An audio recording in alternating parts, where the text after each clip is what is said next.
Okey, assalamualaikum dan salam sejahtera. Jadi hari ini kita akan lihat tentang proses connection di antara kedua-dua VLAN yang berbeza. Kalau sebelum ni saya ada katakan yang mana VLAN yang berbeza, contoh VLAN 10 dan VLAN 20 tidak boleh berkomunikasi, tidak boleh ping antara satu sama lain. Jadi hari ini kita nak melihat satu teknik yang membolehkan kedua-dua VLAN ni berfungsi supaya proses management trafik akan menjadi lebih mudah kepada network administrator.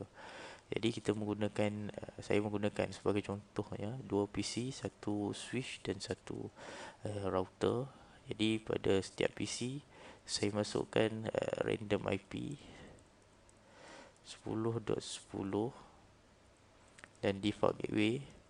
Default gateway ni penting untuk kita melakukan proses inter VLAN ya. 20.10 20.1. Jadi kita dah masukkan. Apa yang perlu kita buat sekarang ni, kita perlu setting dia punya VLAN ya.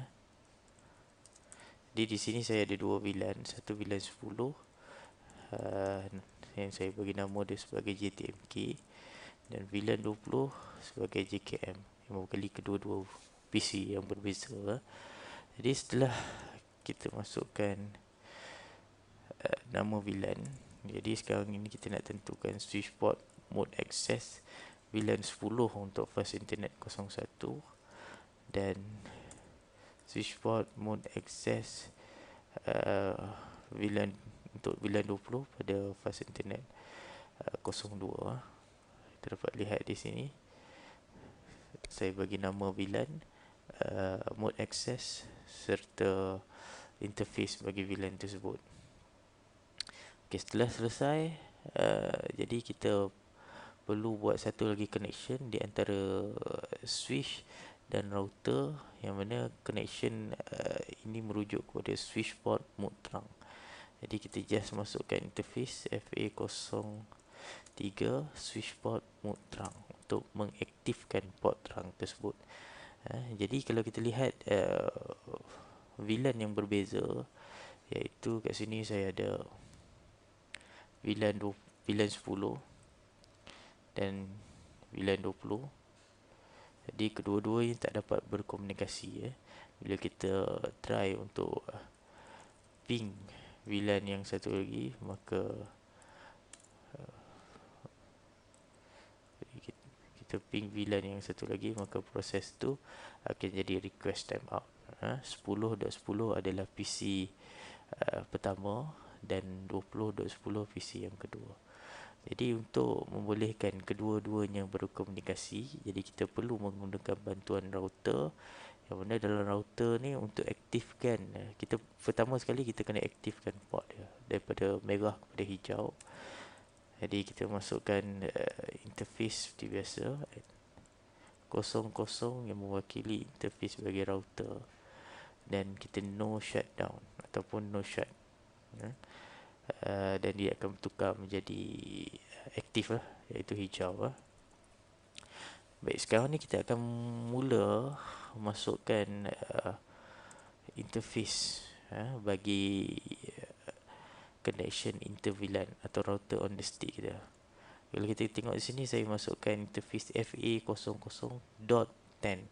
Ini disebut sebagai sub interface, di mana .10 ni merujuk kepada number VLAN. Kalau VLAN 10, 10 lah. Kalau VLAN 100, 100. Kalau 1000, fast internet 00.1000. Dan yang kedua sekali, kita encapsulate .1Q10. Jadi ini juga merujuk kepada nombor VLAN kita. Kalau VLAN 10 jadi 10, kalau 20 dia akan jadi 20. Kemudian kita masukkan IP address yang sama dengan IP address bagi default gateway di dalam PC kita. Kalau kita tengok di sini sama, kedua-duanya saya masukkan benda yang sama. Bagi default gateway dan IP bagi sub interface. 192.10.1 dan dia punya diikuti dengan subnet mask. Kemudian no shutdown, kita masukkan interface yang kedua dot 20 untuk VLAN 20 dan encapsulate dot 1Q20. IP address sama juga, IP address PC yang kedua. Default gateway kita masukkan 20.1. Kita teruskan dengan dia punya subnet mask dan no shut. Jadi sekarang kita punya